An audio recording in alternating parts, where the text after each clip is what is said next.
Bonjour à tous, bienvenue dans cette nouvelle visioconférence. Aujourd'hui, cette visioconférence réalisée en partenariat avec Home Transition et Adaptia est financée par la Conférence des financeurs de la prévention de la perte d'autonomie du département du Val d'Oise avec le concours de la CNSA. Donc aujourd'hui, avec Dominique, nous allons parler de géolocalisation et de GPS, quelle est son utilité et quels sont les points de vigilance à avoir. Donc cette, visioconférence est en direct, vous êtes nombreux à nous suivre actuellement. Si vous la regardez en replay, je vous invite à vous inscrire sur movadom.eventbrite.com pour pouvoir nous rejoindre en direct sur nos prochaines visioconférences et avoir la chance de poser vos questions et de participer aux questions-réponses qui sont en off à la fin de cet enregistrement. Donc si vous nous regardez sur YouTube, n'hésitez pas non plus à vous abonner à notre chaîne et à liker cette petite vidéo. Je vais me présenter rapidement, donc je suis Pascal, je suis là pour vous accueillir, pour, répondre à vos questions, dans la barre de conversation en direct. Donc vous pouvez nous mettre des petits messages et puis sinon, si c'est vraiment des grosses questions compliquées, vous pourrez, vous pouvez les noter et puis vous pourrez les poser, à la fin à Dominique, sur le temps de questions-réponses. Dominique, je te laisse prendre le contrôle de la présentation, te présenter rapidement et puis, nous expliquer, à quoi sert un GPS. Alors moi je suis Dominique, moi je suis intervenant numérique à domicile, principalement auprès des seniors, donc soit pour nettoyer un ordinateur qui ne fonctionne pas bien, mais surtout pour apporter des informations et accompagner des personnes à utiliser leur appareil numérique, aussi bien un PC qu'un smartphone. Et ça je le fais aussi bien à domicile en individuel, dans le groupe, dans les mairies ou dans des structures communales. Donc aujourd'hui, l'idée, c'est de vous parler de la géolocalisation et du GPS. Donc, ce qu'on va voir, hein, c'est donc, premièrement, on peut ce qu'est la géolocalisation, qu'est-ce que c'est? Vous dire comment cela fonctionne, à quoi ça sert, et puis surtout, quelles sont les précautions à prendre, hein, lorsqu'on l'utilise. On vous dira un petit peu les tenants et aboutissants de tout ça. Alors, la géolocalisation, qu'est-ce que c'est? Donc, c'est une technologie, hein, c'est vraiment une technologie, hein, qui sert à déterminer la position géographique d'un objet, d'une personne ou d'un appareil, un véhicule par exemple, hein. Et pour déterminer cette localisation, hein, on utilise un GPS. Alors, le GPS, c'est ce qui fonctionne avec des satellites. On verra ça tout à l'heure en détail, hein. Mais aussi on peut déterminer une localisation à partir des points d'accès Wi-Fi ou aussi des points d'antenne cellulaire des téléphones portables. Alors, comme ça, on peut avoir la position géographique d'un PC qui est connecté à une box, hein, du smartphone ou d'une tablette, hein, qui sont connectés en Wi-Fi, donc à une box, hein, ou alors à un tout autre point d'accès Wi-Fi, hein, ou en 4G, c'est-à-dire par le réseau du téléphone portable. Donc, c'est trois manières de définir la position de quelqu'un ou d'un appareil, pas de quelqu'un qui porte un appareil. Alors, GPS, ça veut dire quoi?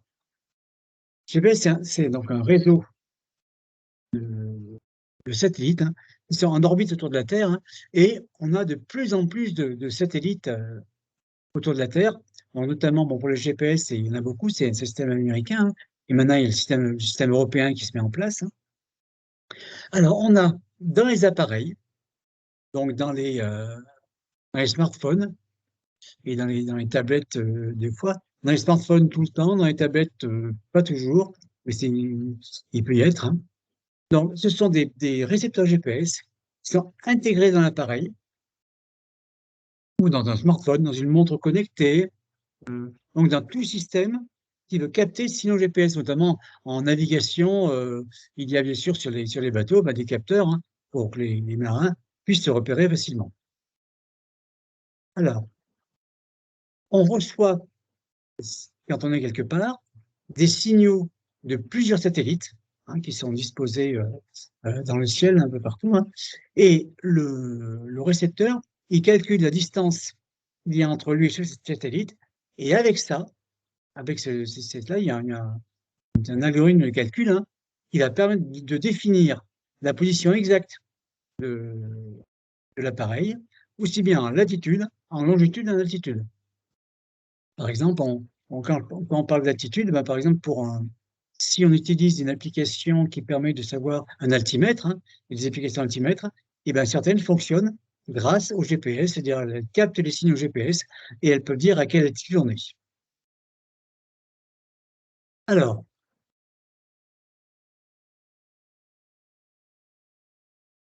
donc, ça, c'était pour la captation, pour le positionnement grâce au signal GPS, hein, au signal pardon, des satellites. Sinon, on a aussi la possibilité pardon, de définir une position avec le Wi-Fi et la triangulation pardon, des signaux. Alors, on peut définir une position grâce au signaux Wi-Fi. Par exemple, si on est quelque part dans une ville et qu'il y a plusieurs signaux Wi-Fi qui émettent en différents points autour de soi, hein, eh bien, l'appareil peut définir où il est en mesurant la force de chaque signal Wi-Fi. Hein, il n'y a pas besoin d'avoir le code se connecter à un Wi-Fi, juste l'appareil, il capte les signaux Wi-Fi, il voit la distance par rapport à ces signaux et peut, avec tout ça, définir un point où se trouve l'appareil. Ce n'est pas hyper précis, hein, mais ça permet de le faire. Ça permet d'avoir une idée un petit peu, une idée de l'endroit où on se trouve. Donc ça, c'est avec le Wi-Fi. Sinon, on a aussi, avec les réseaux cellulaires, donc ça fonctionne un petit peu comme le même principe, c'est-à-dire que l'appareil, le smartphone, capte des, des bornes, de téléphone portable, hein, des bornes cellulaires. Il regarde où sont ces bornes, à quelle distance, hein, et en fonction de la proximité des antennes, eh bien, il calcule aussi où se trouve l'appareil. Donc, il peut savoir à peu près où se trouve l'appareil. Alors, c'est pas hyper précis hein, comme,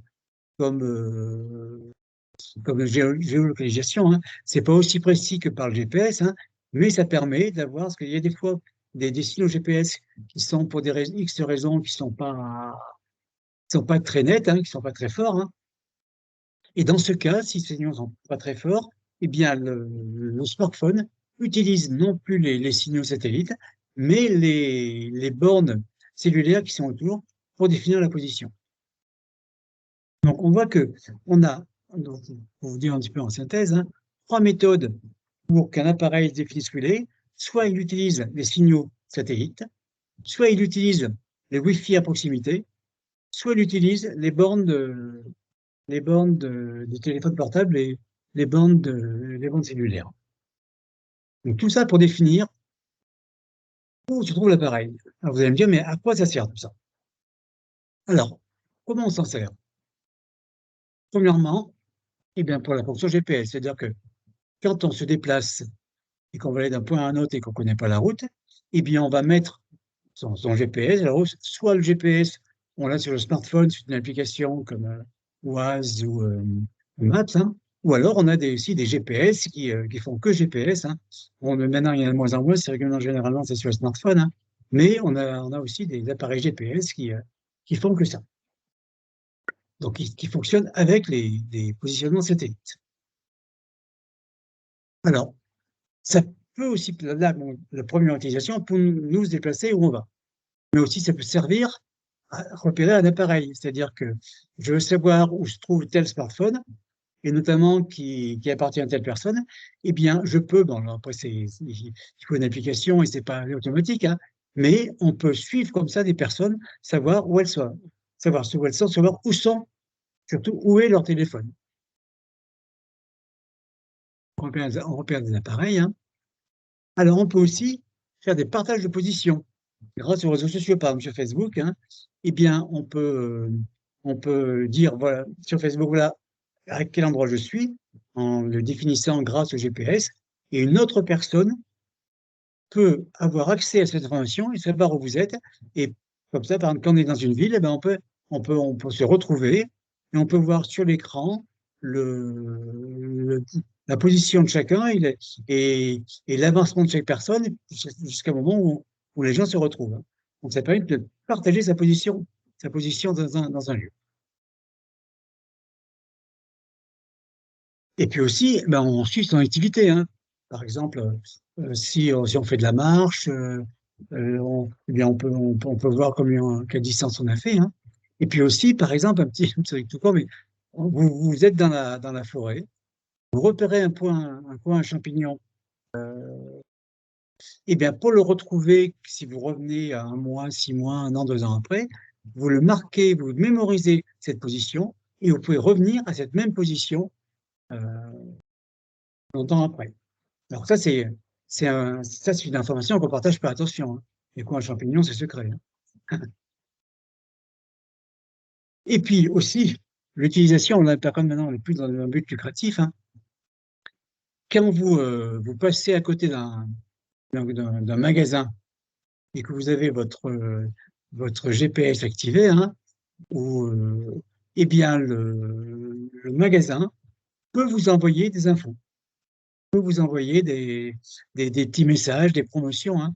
Donc ça, maintenant, ça commence à être un petit peu utilisé grâce au positionnement, ben, le magasin qui est à côté sait quels sont les smartphones qui sont à proximité et il peut vous envoyer des infos, hein. Tout ça, ce sont des possibilités, hein. C'est pas payé constamment, mais c'est des possibilités.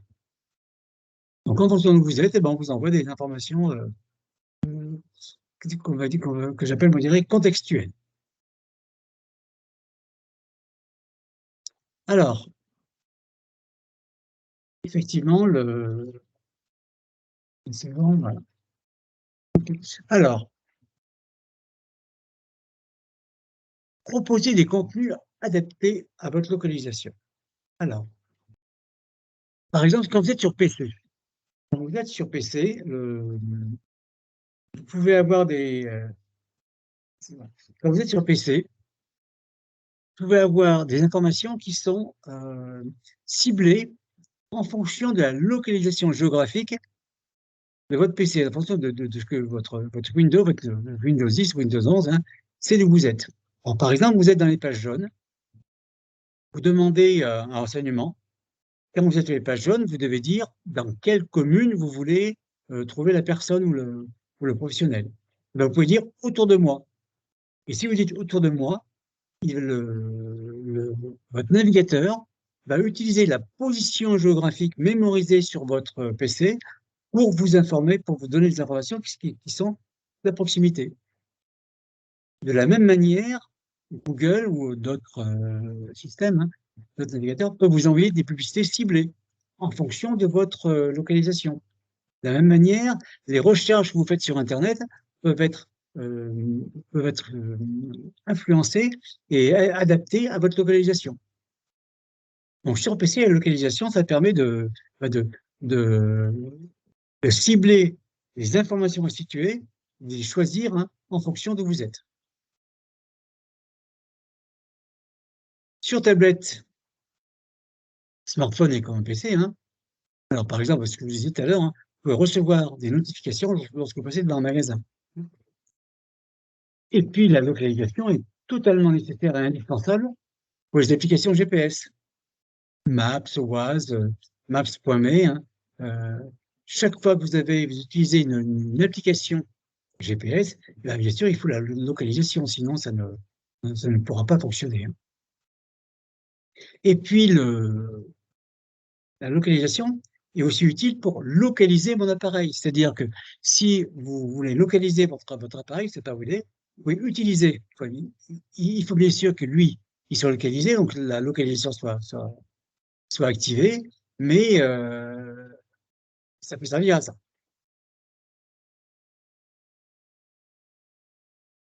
Alors, on peut s'en servir aussi, il y a, en termes d'autres utilisations, hein, vous êtes parent et vous voulez suivre vos enfants, savoir où ils sont, où ils vont.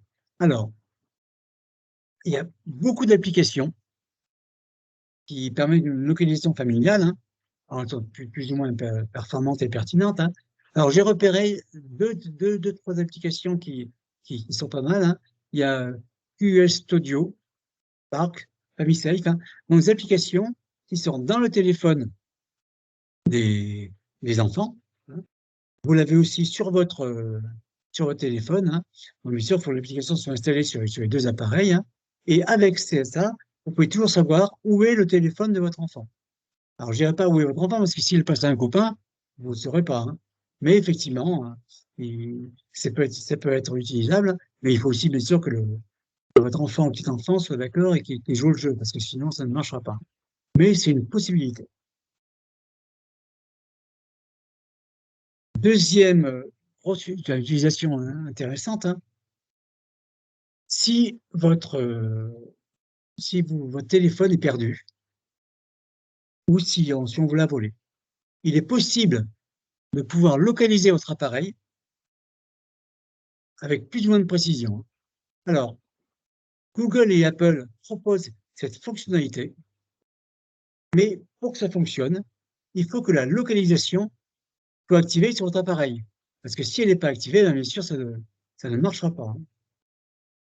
Donc, la localisation, si vous la laissez activée, ben, ça pourra fonctionner. Vous pourrez éventuellement savoir où est votre téléphone quand vous l'avez perdu.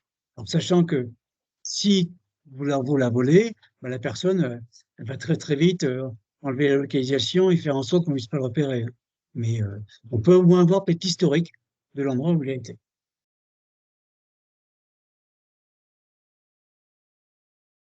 Alors, comment on active la localisation sur un appareil? Alors, sur Windows 10 ou Windows 11, hein, il faut aller dans les paramètres, confidentialité et sécurité, et puis localisation. Et là, on active ou pas la localisation, on pourra le voir à la fin. Je pourrais vous montrer comment on le fait.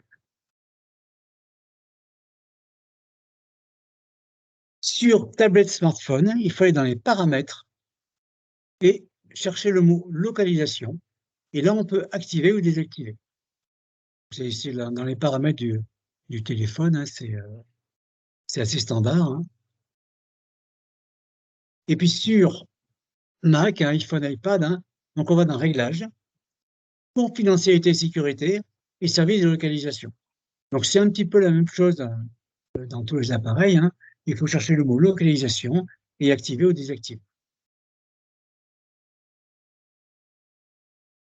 Alors, quelles sont les précautions à prendre par rapport à tout ça? Alors, ce qu'il faut savoir, hein, c'est que dès l'instant où la géolocalisation de votre appareil est activée, hein, tous vos déplacements vont être suivis. C'est-à-dire que tout ce que vous faites, notamment quand vous êtes avec Maps, hein, eh bien, les déplacements sont suivis dans Google. Si vous utilisez Waze, ben c'est pareil, l'application Waze enregistre vos déplacements. Il n'y a que l'application Maps.me qui, elle, est en local. Il n'y a pas de mémorisation sur un central de vos déplacements. Mais l'avantage, c'est que vous pouvez, en cas de vol ou de perte, éventuellement localiser votre appareil. On pourra voir après comment ça peut marcher, ça. Alors, et surtout, hein, la localisation, ne l'activez que quand cela est nécessaire, hein, pour une application. Parce que faut savoir que la localisation consomme beaucoup de batterie, hein. C'est-à-dire qu'un téléphone, si vous laissez la localisation allumée toute la journée, ben, il y a de grandes chances que la batterie soit complètement vide en fin de journée. Ça accélère grandement la consommation de la batterie, hein. C'est très très gourmand. Donc moi je vous conseille de la localisation de ne l'utiliser que quand vous en avez besoin, donc comme le GPS ou une autre application, mais de ne pas le laisser constamment. Donc voilà un petit peu ce que je voulais vous dire par rapport à tout ça. Et je pourrais vous montrer quelques petites choses. Pascal, est-ce qu'il y aurait des questions avant que je prenne la main? Alors, Et on n'a pas de que... questions pour le moment, mais on est friand de démonstrations, je pense. Oui. Alors, je vais partager mon écran.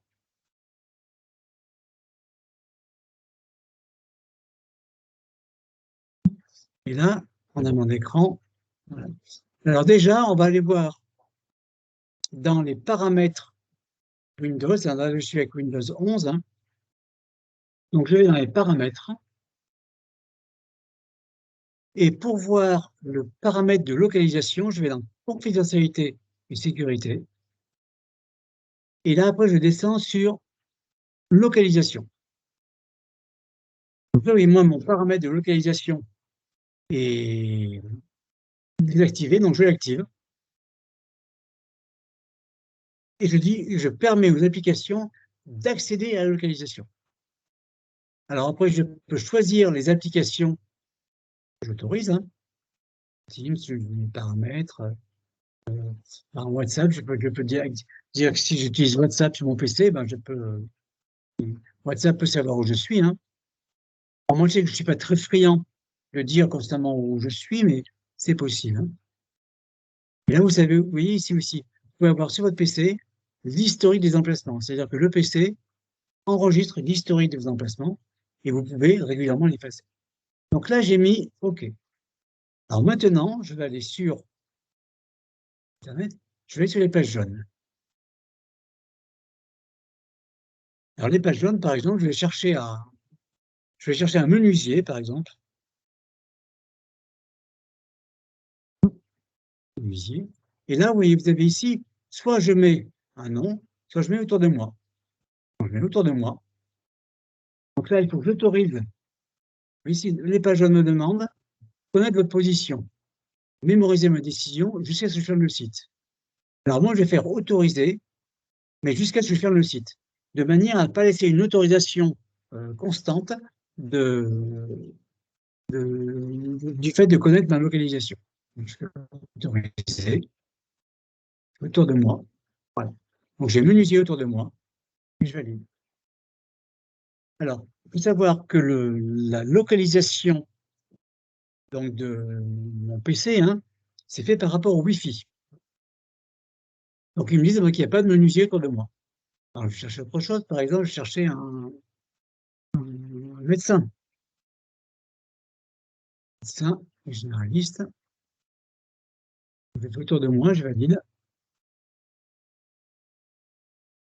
Alors là, je pense que la localisation, il a dû se perdre un petit peu parce qu'ici, il ne trouve rien. Je pense. Parce que si je fais histoire, par exemple,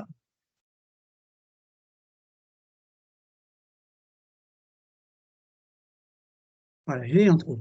Alors, ce qui veut dire que si autour de moi ne fonctionne pas, c'est parce que donc j'ai autorisé la localisation qu'à l'instant, là, et je pense qu'il n'a pas eu le temps de formater une localisation pour mon PC.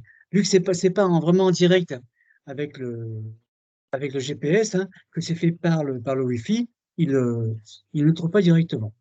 Donc ça pour vous montrer que la localisation sur PC, c'est pas toujours hyper pertinent. Autant sur un smartphone, avec le GPS, bon, c'est très juste et pertinent. Autant sur le PC, c'est pas toujours très pertinent.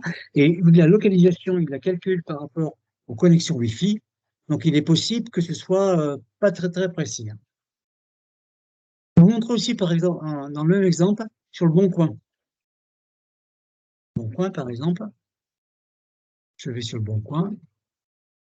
Je vais chercher, par exemple, une armoire. Hein. Voilà, armoire. OK. Et là, je vais lui dire, pareil, je vais lui dire autour de moi. C'est ça. Et là, je vais lui dire autour de moi, voilà, autour de moi. Et là, on réussit à voir, donc, bien sûr, j'autorise. Hein. Voilà, donc là, il a trouvé une localisation hein, autour de moi. Et il trouve 0.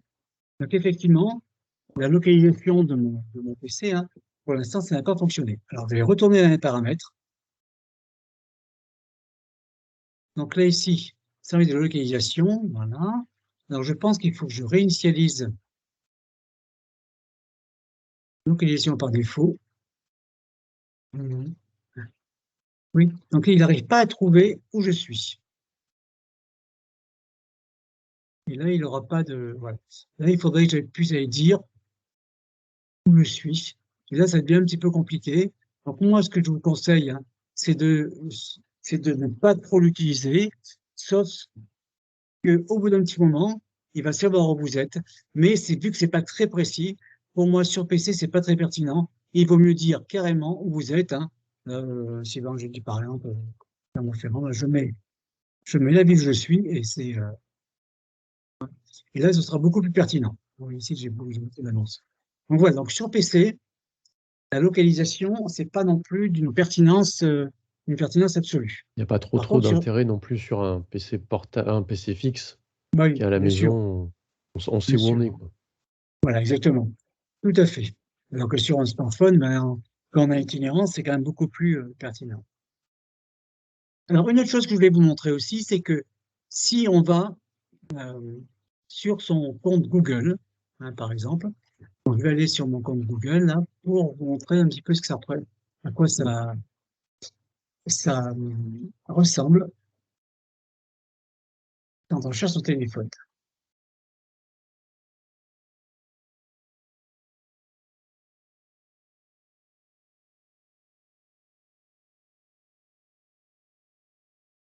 Donc là, je suis sur mon compte Google.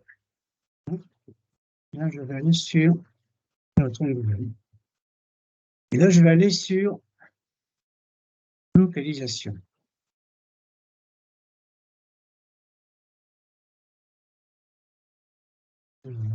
C'est déjà.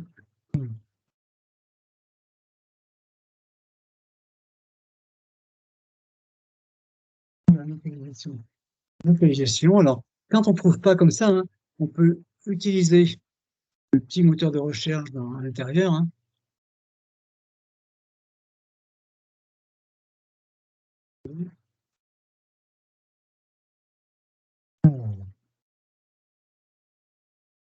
Donc là, on a des explications sur comment utiliser la localisation. Hein.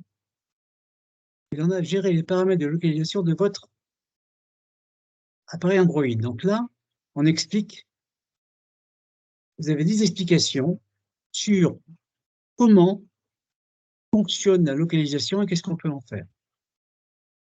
C'est pas ça que je voulais vous montrer. Moi, je voulais voir la localisation de mon appareil. Alors,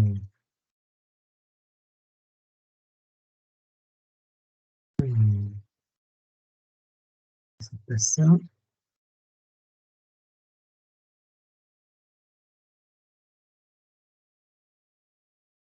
Alors, je ne l'ai plus là.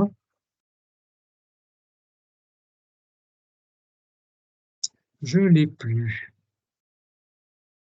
Ils ont Non, ce que je... changé. Tu cherches quoi Oui, exactement?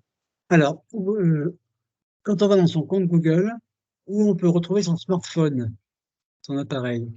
Et là, effectivement, j'ai vu il n'y a pas longtemps, en sécurité peut-être, activité récente, à 3 appareils. Voilà.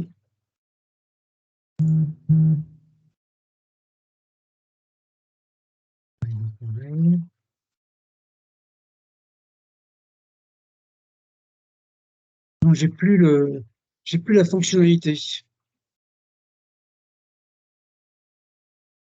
Alors, c'est dans sécurité. Moi, j'ai trouvé là. Je sais pas comment je suis arrivé Oui, dessus, mais voilà, sécurité. Après, sécurité. tu descends, tu as connectez-vous à Google. Comment vous connecter à Google? Voilà, vos appareils. Oui, Et tu as recherché un appareil perdu en dessous. voilà, pardon. Oui. Ce que je fais, merci Pascal. Donc voilà, hein, ici, je peux définir. Alors, ici, il me dit où trouve mon appareil. Sachant que mon appareil, pour l'instant, n'a pas la localisation activée. Vous voyez ici, localisation désactivée. Alors, je vais activer la localisation sur mon téléphone.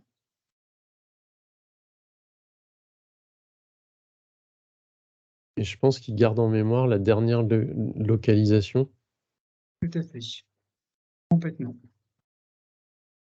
Il ne veut pas se connecter. Alors,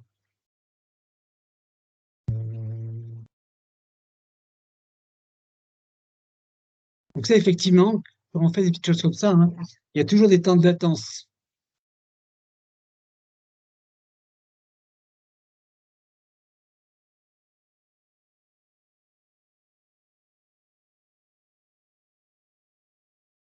On n'arrive pas à se connecter.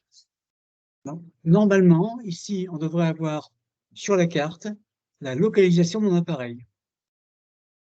Donc là, la démonstration n'est pas concluante parce qu'effectivement, c'est toujours des fois un petit problème de réseau, le temps que l'appareil se connecte, hein, parce que je viens seulement d'activer la localisation de mon appareil. Donc le temps que... Ah, ça y est, vous voyez, il l'a fait là, voilà. Donc effectivement, vous voyez, il me dit que mon appareil était connecté à l'iBox et il me dit je suis bien un honnête, hein. C'est où mon appareil? Donc voilà, hein. Et par contre, là, on voit bien que pour qu'il puisse trouver où est l'appareil, il faut que la localisation ait été activée. Donc voilà un petit peu ce que je vais vous montrer. Est-ce que tu vois autre chose à montrer, Pascal, qui serait intéressant? Et ben, ça peut être intéressant aussi, c'est que avec cette option-là, on peut effectivement faire sonner l'appareil quand on l'a perdu pendant un petit moment.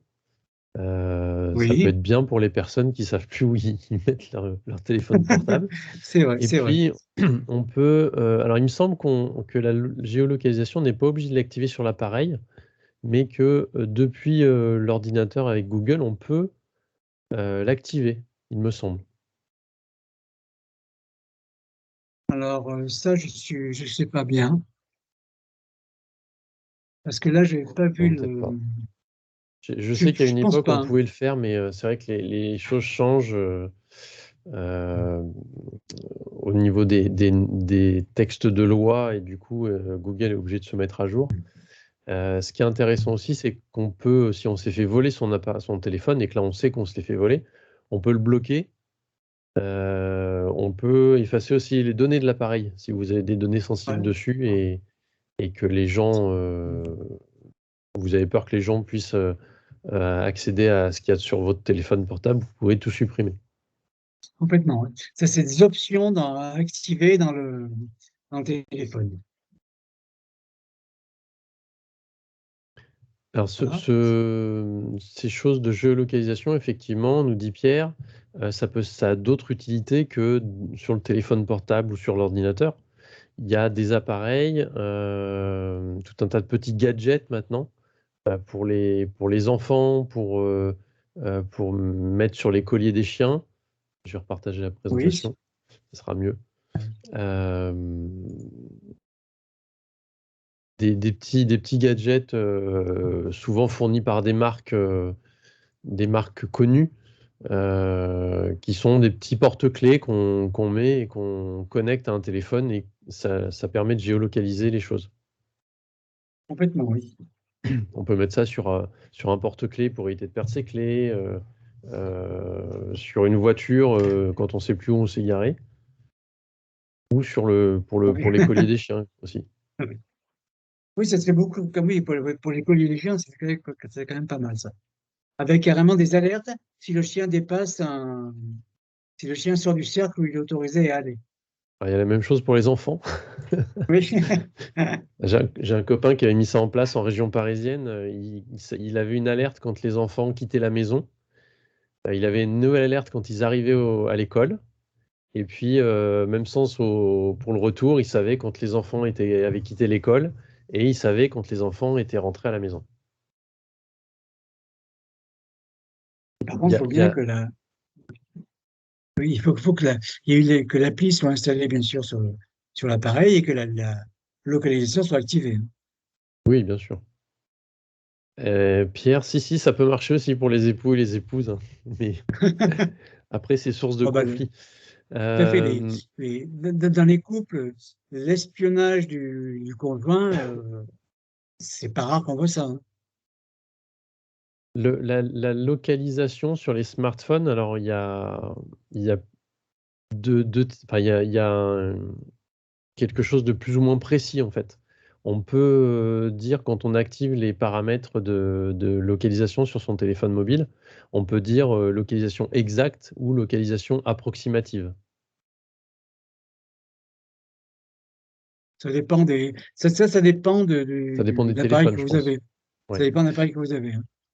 Moi, sur mon Et appareil, j'ai pas le choix, mais alors, c'est plus géré par les applications, en fait. Quand tu ouvres une application quelconque, genre Too Good To Go, qui te demande d'activer la géolocalisation et qui te propose soit de l'activer précisément ou alors approximativement. Et puis, il y a peut-être une méthode aussi assez simple pour activer la localisation sur les téléphones portables et les tablettes, plutôt que d'aller dans les paramètres. C'est de descendre la petite barre du haut où il y a tous les raccourcis et souvent il y a la ah, géolocalisation qui est là.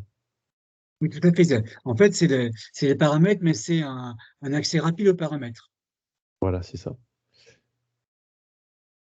Alors, on a Fabienne qui nous dit elle s'est fait voler son smartphone, il y a 2 ans en gare de Lyon à Paris, et elle a pu le localiser. Comme nous ne sommes pas dans les séries TV des USA, ça ne m'a pas servi à grand-chose de savoir que mon téléphone était à Valence. Mais elle a pu effacer le contenu du téléphone à distance. Après, si vous faites voler votre téléphone portable et que vous avez une géolocalisation, vous pouvez porter plainte et du coup Oui, donner l'accès à la géolocalisation aux forces de police. tout à fait, oui.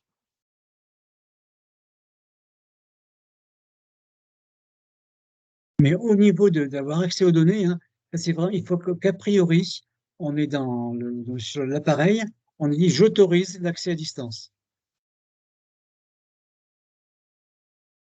C'est dans les paramètres, pareil, de l'appareil, hein. C'est pas toujours très visible, mais il faut avoir fait une action a priori pour autoriser ça. Ok. Hein. Alors, on va passer, je vais ouvrir vos micros sans trop tarder, on va passer aux questions-réponses. En attendant, je vous invite à remplir notre questionnaire de satisfaction.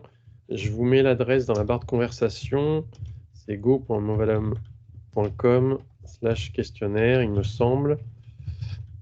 Sinon, vous cliquez sur le lien bleu qui se trouve sur l'écran et vous accéderez pardon, sur votre navigateur à ce questionnaire. Voilà, je vous ai mis le lien. Ça doit être celui-là. Non, c'est HTTPS pour ajouter un S sur le lien que je viens de vous mettre. Donc, merci de remplir ce questionnaire. C'est important pour nous pour qu'on puisse faire un retour à nos financeurs, que sont la conférence des financeurs de la prévention de la perte d'autonomie du département du Val d'Oise, que je remercie à nouveau, et le concours de la CNSA. Je vous mets le lien de notre chaîne YouTube, donc la chaîne de Gwendoline Cotrez et de Movadom. Alors vous cliquez dessus ou alors vous allez sur YouTube et vous cherchez Movadom ou vous cherchez Gwendoline Cotrez et vous la trouverez, cette chaîne. Sur le site movadom.com, vous pouvez également télécharger les livres audio et les podcasts sur le déménagement chez les seniors, qui donnent tout un tas de petits conseils ou de petites astuces pour gérer comme un pro votre déménagement. Et puis les podcasts, ce sont des témoignages de gens qui ont choisi de déménager dans un environnement plus favorable ou alors de faire des adaptations de leur logement ou également des témoignages de professionnels qui interviennent avec des seniors. Et puis le dernier lien, c'est pour s'inscrire à nos prochaines visioconférences. Donc c'est movadom.eventbrite.com. Si vous avez la moindre question, vous pouvez nous envoyer un petit mail à contact@movadom.com. Donc merci encore à nos financeurs et merci beaucoup Dominique. On se retrouve très bientôt.